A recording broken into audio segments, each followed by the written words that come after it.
You have a bunch of hate comments when you wake up in the morning and you're like, whoa, this feels like TikTok or a YouTube short. Because the people on my brand don't hate on me. It's the people that are outside in. Right. So it's like you're almost doing a good job when you could see that pushback starting to come in. Because I don't think everybody should agree with you. Everybody's entitled to their own opinion. I don't think you can ever please all sides of the crowd and all haters or whatever the case is. Absolutely. And the hate actually fuels the virality too. So it's needed. Of course, man. It's great. Wherever you guys are watching this show, I would truly appreciate it if you follow or subscribe. It helps a lot with the algorithm. It helps us get bigger and better guests, and it helps us grow the team. Truly means a lot. Thank you guys for supporting, and here's the episode. All right, we got the sales GOAT in the building today, Daniel G. Let's go, man. My man, I've known you for like 6 years, and seeing your journey from a distance, dude, congrats on all of it. But thank you, bro. Appreciate the hard work likewise. You put in, I mean, I'm not surprised. No, the same, dude, goes for you too, because we started probably just at about the same time. You probably started at the same time, right? When we started kicking off our journeys, right? Remember you were running Jersey Champs, and I could still remember you till today, and always backstage hustling, making sure like everybody has their jerseys before events, and now I see everything blow up. So likewise, bro, thank you for having me. I appreciate it. Yeah, man. And to see you speak in stages of 100 to now thousands, I mean, incredible. What's the biggest stage you've spoken on? Probably the crypto arena this past September. Wow. Probably about 10,000 people. Damn. Yeah, it was filled up arena. That's it was insane. crazy. It was nuts. Talk to me about the nerves going into that. You know, man, actually, it's more of exciting. Like the bigger the stage to me, it gets a lot more exciting. Wow. Right? Because I feed off of energy. I think a lot of speakers that train a lot, they feed off of energy. So I would say the bigger stages, and it's crazy to think because you would think the bigger stages, you get a lot more nervous. Yeah. But no, to me, it's just I just get more energy. It's like a feedback from a crowd. I think as a speaker, it's like you feed off energy, right? So if you're making a joke and, you know, only 3 people out of 10 people laugh, right? You're like, I don't know. But if 3,000 out of 10,000 people laugh, that's a lot of laughs. Right. Or like oohs or ahs. So it's like you're a volleyball player. You're like, you hit the ball and you want the ball to come back to you, right? So that's what you're doing as a speaker. So I think the bigger stages are a lot more fun. Yeah. And you're able to retain, because you talk for an hour, sometimes even 2 hours, and you're able to retain people. How did you get good at storytelling? You know, I always thought that, listen, in sales or whatever the case is, as an entrepreneur, as a business owner, a lot of people give concepts, and I don't think the concepts are done without an analogy for somebody to wrap it off because they can't make it relatable inside of their head. So I always made a commitment to myself saying like, listen, who are the people that we listen to the most? You know, you listen to your pastors, your parents, whatever you listen to, a rabbi, your teachers, your grandparents, because they're the best storytellers.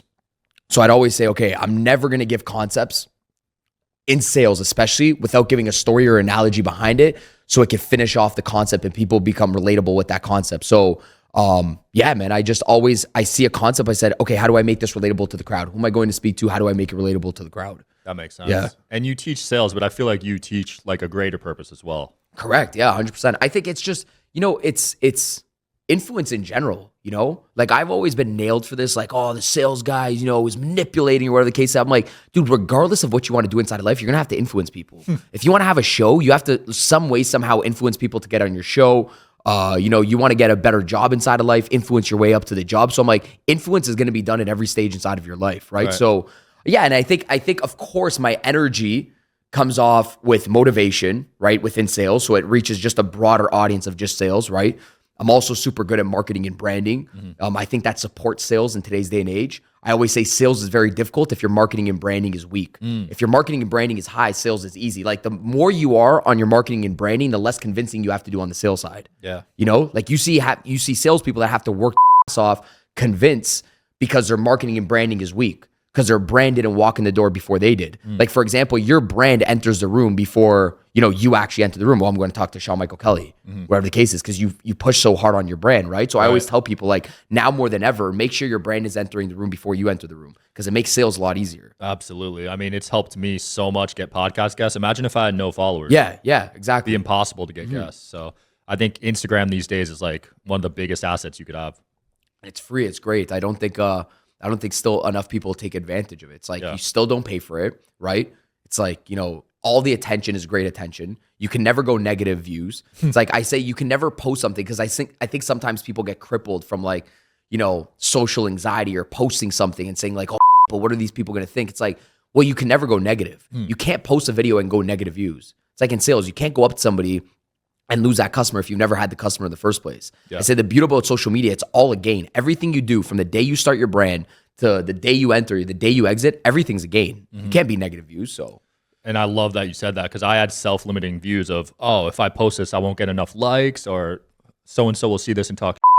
And that was how I thought for 5 years, honestly. And that held me back so much. And now I post 3 times a day. I don't give a about the comments, about people judging, because I know, like you said, it's a gain. Yeah, it's a gain. And it's like, you almost know this now, I think through creating content, that your stuff's doing very well, because you could see viral posts, right? You always see your post and you're like, oh, this post went viral, because there's a whole bunch of people that aren't part of your brand and they start on you, hating on you, blah, blah. And you're like, oh, wow, this is actually a good sign that post went viral, because the people that don't hate on you are the people that are in your brand and in your community. So on Instagram, let's say, for example, if a post goes viral, you're going to see a little bit of a TikTok effect, because TikTok's not a community. TikTok's a virality platform, right?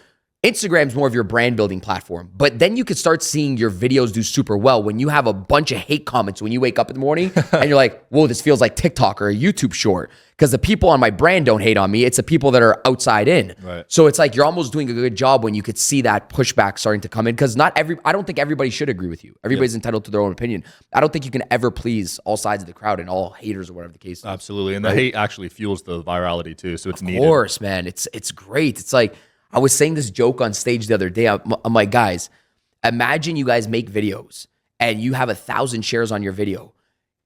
Maybe 300 of those shares are freaking haters sharing it to their freaking friends and talking. But at the end of the day, it's like they go share it. Like, just think of the effect. They go share it. It boosts your engagement up. You end up back on their Explore feed because your engagement's always high. They can never get rid of you. It's like you're like a leech. It's like my videos get tens of thousands of shares like your guys' videos. It's like, if you hate me, you share out my video or you make a video or some about me, and then I keep popping up. It's like you're feeding the algorithm for me to keep popping up. And you're like, I can't get rid of this Daniel G guy. Right. And you're the face of an industry that gets a lot of hate. Sales. A lot. Yeah, I always take the hits. Like, I'm always the guy that takes a hit on the front end because I'm the sales guy and I'm the guy training sales too as well. Right. So, but yeah, I'm okay with it. It's fine, dude. I always tell people, I'm like, don't open up your hand inside a business asking for more and then complain when it's full of. You know what I mean? Like it's like I've asked to build a brand. I don't complain when there's haters or whatever the case is. Like, I've asked for more inside of my life. I asked for more people. With more people comes more BS, right? So comes with the territory, right? Yeah, of course. More eyeballs, more haters, just makes sense. Do you respond to any of them or do you just ignore all of them? Sometimes we have fun. Like, I mean, I'm not feeding into it because I know exactly what they're, it's haters just, they want that response to play into their delicate egos, right? So, yeah, to me, but the funniest response is like when somebody puts something, I'll just write, okay. Yeah. like I do that 24/7. I go to bed, I look at some hate comments and I'll just be like, cool or great. And then they just keep going on and they have discussions and forums underneath that comment. But it's like, Sean, I teach people to do that also as well inside of sales. I teach people, it's like, I think a mature human being can always just acknowledge something and not just always argue. Like, if it's an objection or it's a difficult prospect and they're like, I don't have the money, I don't want to do something, it's just, okay.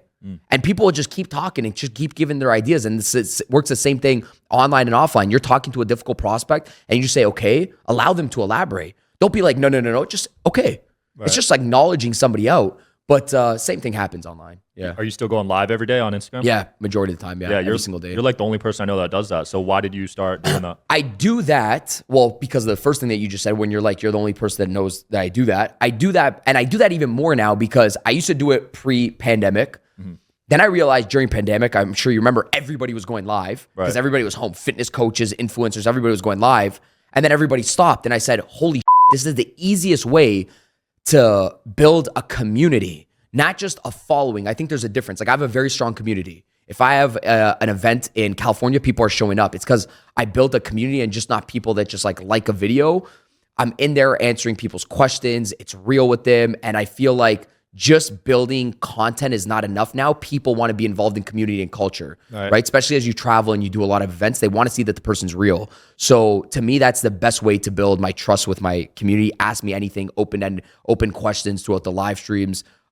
And yeah, at the same point, it's a great way to collaborate and collect people's audiences. So what I've done a lot was, the same way we collaborate on stages and share each other's audiences, which is, a way to leverage your brand and keep building your brand, is I've done the exact same thing on live streams. I've got in and friends on live streams, and then Sean comes on my live stream, and 100 people come in from your live, or 1,000 people come in from your live that don't know who the heck Daniel G are. Right.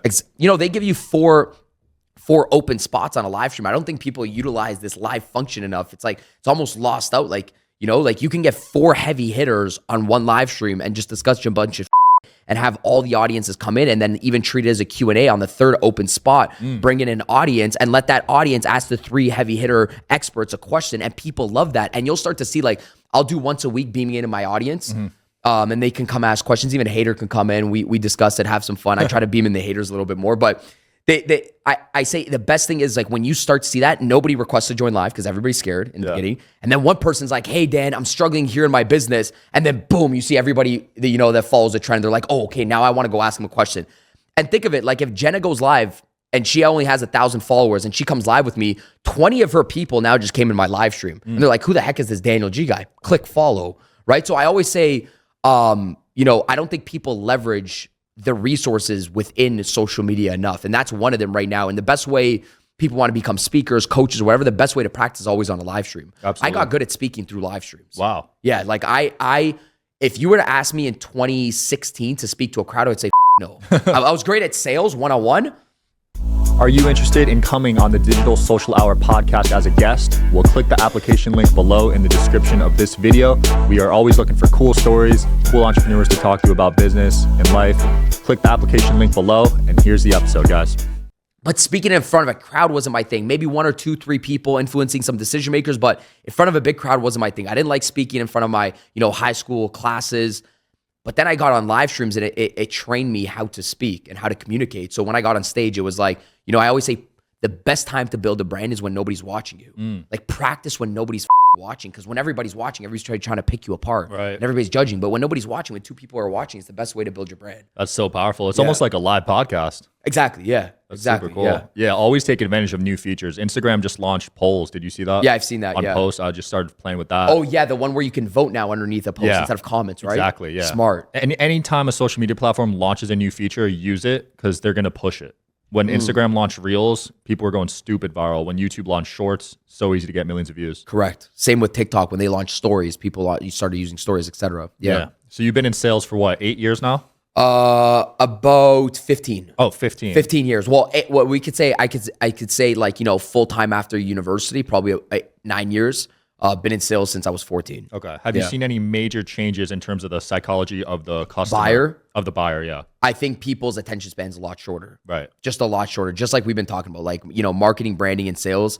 They have TikTok brain, I call it. It's like, people's attention span is 15 seconds. So now I say, the power of getting somebody on a phone call for 15 minutes is so important, or the power of getting somebody to show up to a workshop live or in person or on a phone call is so important, because they don't watch videos for 15 seconds. And people could check their stats. Like, if somebody were to ever go on their phone and they were go to, like, let's just say, like, any one of my videos, I click this video and I go to view insights, right? I don't know if somebody could see this. Okay, maybe they can't. And I go here and it says watch time. Okay, they watched this video for 375 hours. The average watch time was 17 seconds, which was actually high. If you go to a lot of your videos, the average watch time is sometimes under 10 seconds. So you're like, well, I got all these views, or I got all these, hours watched. Yeah, but they're only watching it for under 10 seconds. Right. Even if it's the most, like, we try to make the reels the most compelling reels, controversial reels, add a joke in there, make sales fun.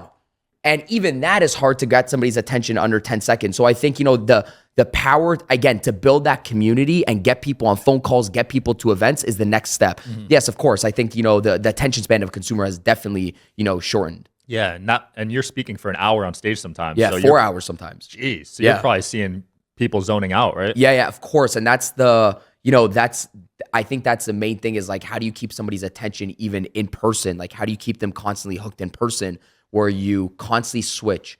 When people go in one direction when they talk, you'll see burnout, meaning, like, you'll see the audience. If you have, like, a PowerPoint slide and you go one to the next, you'll start to see this burnout, because the audience, like, oh, they're taking me down a script. But if you go watch a comedian, a lot of people don't burn out with comedians, because comedians are so good that they make their show seem unscripted and uncuffed.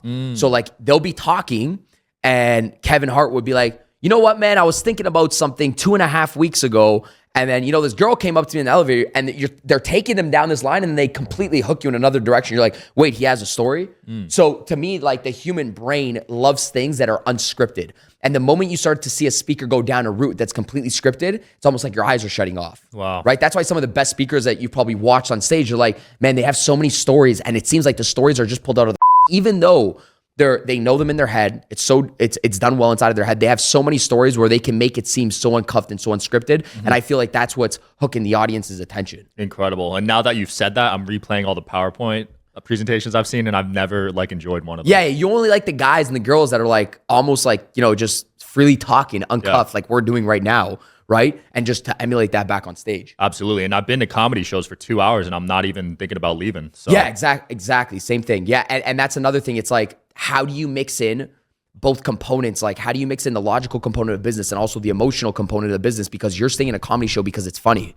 And I feel like too many speakers are scared of being vulnerable and being funny and open with their audience. Like to me, listen, I'm a hardcore trainer, but at the same time, I also do realize that from a sales perspective, you have to be a chameleon. So as a chameleon, you're doing two things. You're not being too pushy, right? Too sales, too much of a closing the person, but you're also not being too open and, laughing with the person too much. Right. Because like you're going to become that sales guy. Like, okay, the guy's making me laugh so much. When's the guy going to tighten up and actually so it's just like how females make decisions. Think of females. A female likes a guy. Number one, a woman likes a guy that can what? Make her laugh. Right? It's like the first thing. A girl, you go talk to a girl, she'll always be like, yeah, I want a guy that can make me laugh. Right. Step number one. But if the guy goes out on date one, makes her laugh, she's okay, she's open, she's like, I like this.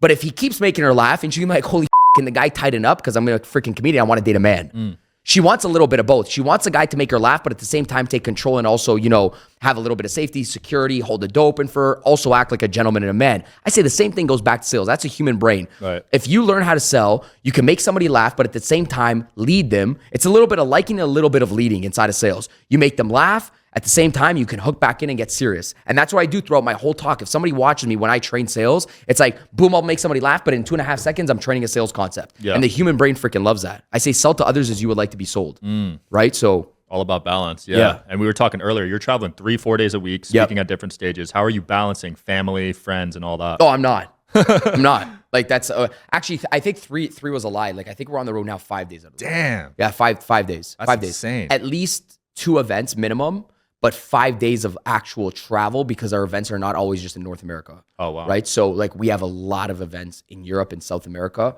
which the travel time gets a lot more hectic from there, right? Yeah. Like we just did an event last week in India. The week before that, in India. Damn. And then the week before that in Australia. Wow. And we went from, I don't know where I was, but I went to Australia from the States, back home to Miami, and then in 3 days out, went back to India, which is also across the ocean, another 21 hours of flight time. Yeah.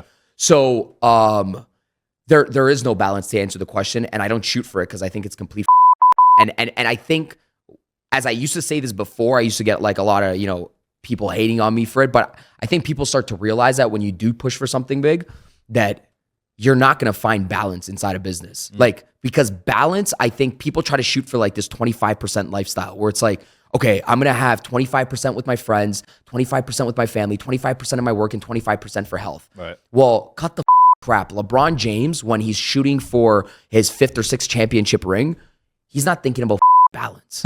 He's in the gym. Like, they're working their off. They're going to have to sacrifice something. When you go for greatness, I don't think you shoot for balance. So it's like, okay, if you don't go for greatness, because what is balance? It's a different term for everybody else. Like you could be perfectly imbalanced to everybody else, but to yourself, you're shooting for greatness. So you're balanced yourself. But I think when you're asking me about balance, it's like, well, I'm not balanced to what other people think. That 25% here, 25% there.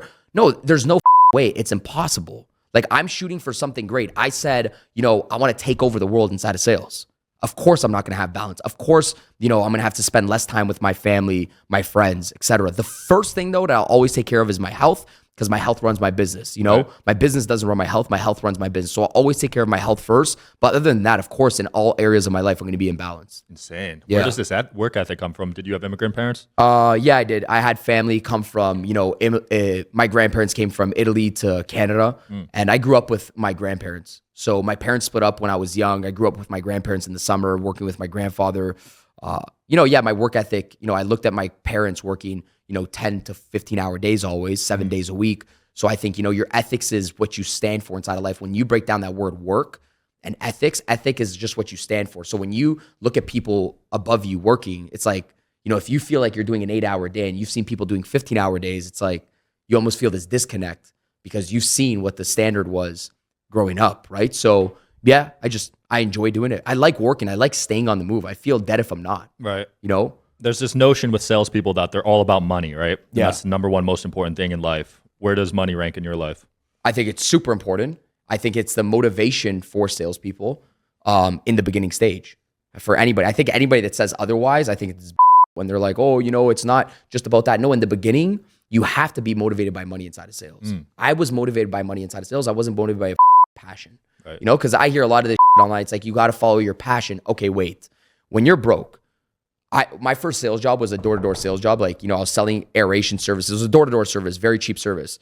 When people are like, you got to follow your passion to make millions inside of life or to make money inside of life, I say, whoa, stop and pause that advice. That's great. And I agree. It would be amazing to be passionate about something. But when you're broke, it's like, you don't have time, number one, to find your passion. Because I was passionate about soccer and DJing. I used to be a DJ and I used to like playing soccer. Yeah. I'm like, but these aren't paying me right now. Like, right? Like people that are passionate about sports. So I had to get logical. I said, okay, where can I go make money? And I made money in door-to-door sales, not being passionate about poking holes in people's grass. But I made money because my hunger outweighed my passion. I always say passion's like the cherry on top. First, you have to chase your hunger first. And sales is all about not pushing a product on somebody. It's about finding a product where you could solve somebody's problem. You solve their problem, you make a sale, you get paid. You and I probably sat down with so many millionaires and maybe even billionaires that made millions and even billions of dollars that are not necessarily passionate about, I don't know, making this drink or making a toothbrush. Right. But they found a gap and a need inside of the marketplace. Because people say, do you need to be passionate to make money? No. If somebody just says yes, there's a lie behind that, because there's a lot of millionaires and billionaires we know that literally found a gap inside of the marketplace, solved the problem, made a shit ton of money. And then sometimes that funds a passion project. Right. So I say your hunger and your desire to win always has to outweigh your passion. If you're passionate about something, then there's no excuse to win. You make it in hunger and then passion. It's like, that's when the person, like I'm now passionate about sales. I was not passionate about sales before. Wow. I developed a passion for sales. And I have hunger to always win and always be the best. Those two things are like the fire inside of me. Nice. Right? I agree, though. I think you should make a bag first, get that safety net, and then chase your passion. Yeah. And sometimes you don't even know. It's like again, I discovered my passion on the way. Right. Like I just said, like sales was the thing you usually fall back in. You don't grow up to be like, I want to be a salesperson. I want to be somebody that hosts a business, or I want to be, a podcast host. No, you don't. You grow up to say, I want to be a mermaid. Like it's not like for me. Basketball for you, it's like you don't say, I want to grow up and be a real estate agent or whatever the case is. So I always say, chase the hunger, the desire to win first. Everything's a building block. People watching this, sometimes they're like, man, I'm a little bit lost. I don't know what to do. I'm like, hold on to your building blocks. So because some people think they go into a business and they're completely at zero. And I say, well, no, you're not. If you were an athlete and, maybe you didn't get into the NFL, yeah, but what were the characteristics that got you into college? Like those are the building blocks inside of business. Some people lose the building blocks for the next business. Like they're like, well, I'm going inside of zero. No, you're not. You always go into the next business with a building block from before. Yeah. So you stack those building blocks always for the next journey. Absolutely. Right?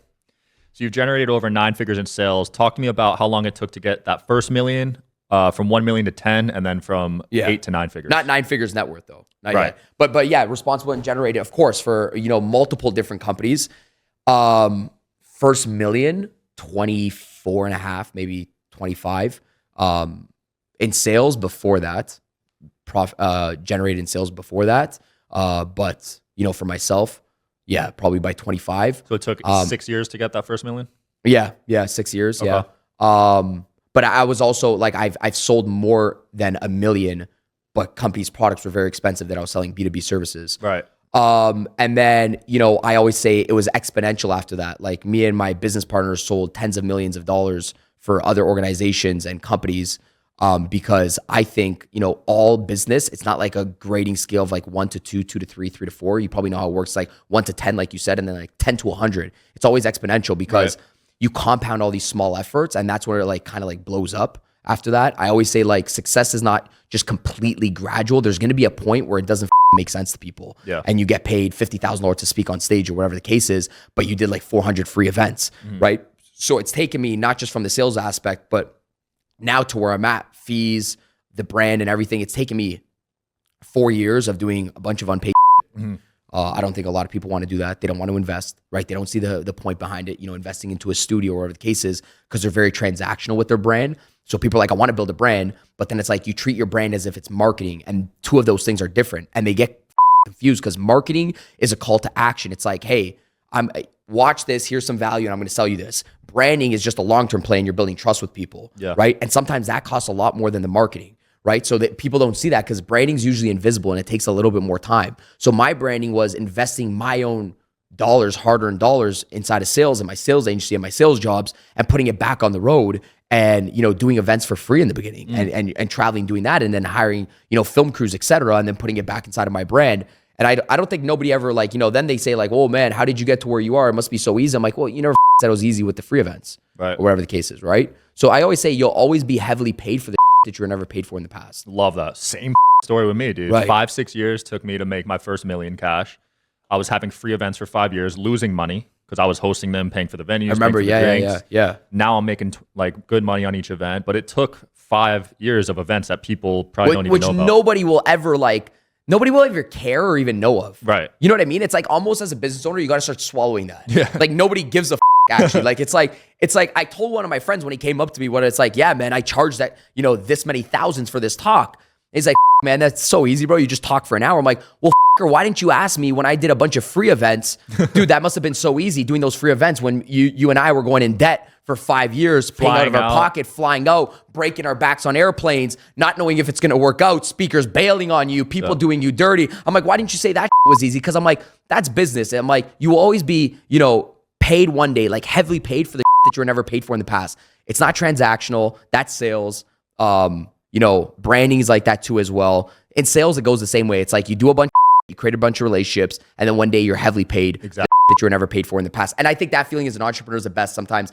Like that's the feeling you kind of play for because it's like, wow, man, this person just paid me $100,000 for XYZ. It all makes sense now. Right. Because in the past, it didn't make sense. And one day there's going to be a day where it's like, this all makes sense. Yeah, that long-term vision is crucial, man. Right. Yeah, I remember those economy flights, flying, speaking on panels for like 20 minutes. Those were the days. What age were you when you realized no one gave a about you? Probably when I got into business. Okay. Yeah, I opened up my offices 2017, so I was probably 24, 25. You just realized, I'm like, oh, nobody now cares. Right. Like, nobody really cares. Nobody's going to pay for this rent of the office.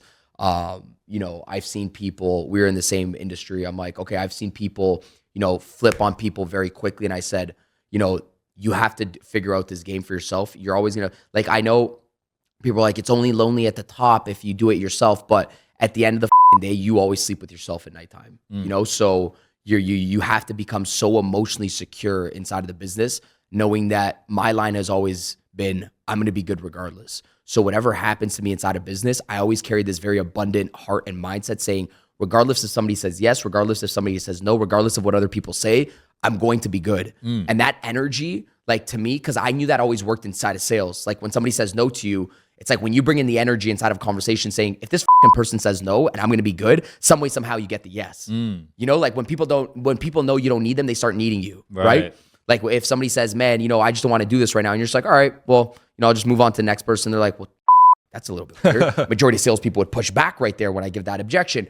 I had to learn how to translate that mindset inside of business saying, regardless if I have a good month, a bad month, worst month in the world, I will be good regardless because I'm abundant in my mind. I'm abundant in my heart. And I think that's always worked out well. I always believe that, I'm a big believer in the universe and energy. Right. And I always think that, my highest form of gratitude when I want to put energy into my business, when I say I'm grateful for my business, because I was grateful from the day I opened my business. I came from no money, and then I had an office with my sales agency name on side of my office in 2017. And, some people write down their gratitude, and I always said the highest form of gratitude is express it through your work ethic. Wow. Not just write it down, because a lot of people are just like, I'm grateful for my business, which you've probably seen, a lot of people do, and you may have done it. And I say, but if you write down you're grateful for your business and you don't work your business tomorrow, you're not really grateful for your business. Action. Yeah, it's like, you show your business that you're grateful for it by doubling down inside of your business. So that's always been me. I'm like, all right, now if people say what keeps the fire lit, Daniel, that you've already done a lot. Like, why do you still travel? Because there's a lot of things that I don't got to do. There's a lot of events still till now that pay me in other countries, third world countries, that can't afford like a $20,000 speaker fee. Right. I'm just keeping it real. Like, they can't afford that. They'll pay for your expenses, etc. If that, right? And I always say, well, people are like, well, how do you keep it going now? Why do you keep doing it now? I'm like, well, this is everything I've ever dreamed of. Now more than ever, these are the moments inside of my life that I dreamed to train hundreds of thousands of people. Now more than ever, I'm going to express my gratitude inside of my work by doubling it down, because the universe, whatever you believe in, God showed you that it worked out. And it would almost be an insult when you make a sale or you make a lot of money to kind of take a back pedal when somebody said the process works out. Why don't you double down the process? Because most people inside of life, they get a little bit good, their money goes up, and it's just a sign that whatever you've done works out, to double down the work ethic now. Right. Don't take your foot off the pedal. Like, double down until you get to a complete exponential point where you're good and you can remove yourself outside of your business and your business grows without you. But until then, like I say, Dan, double it down now that it works, right? And that mindset is what separates, I think, a millionaire from a decamillionaire, right? Correct. Because some people make that bag and they get complacent. But for you, you're going all in even more. Yeah, because then you also realize you're like, when you make $1 million, first of all, you realize that it's not a lot of money. Right. And you realize that, dude, money doesn't actually completely create freedom. I also think people create freedom. So when you have good business partners, good teams, good management, good salespeople, those are the people that create you freedom inside of life. Unless listen, there's some great investors out there that have mastered the art of money, and they learn how to make their money just create them freedom, right. Investors. But to me, I always say, like, I think people create freedom. So I always play towards people, play towards relationships, because at the end of the day, the only way to sip a margarita on the beach or, scale out your company is when somebody else can do the job just as good or as better as you. And then you have time. People create time, leverage, and freedom. So I always said it's, how do I find good business partners or a good team or a good sales team to scale out so I eventually have time? Because if you come from no money, if you make $20,000 a month and you start to become addicted to money, you'll want to go from 20 to 40. So now do you really have time, or do you just get stuck on the hamster wheel? Right? And there's another problem. Like, I think as people get better, it also works in a negative connotation, especially inside of sales and business. I always tell people before I train them, I'm like, listen, it's about to get dangerous because I'm going to get you guys good. And they say, what do you mean? I'm like, I'm going to get you guys good in 1 hour. I can get anybody in sales better in 1 hour. I can make them think differently and respond differently to their customers. Wow. But I said, it's different.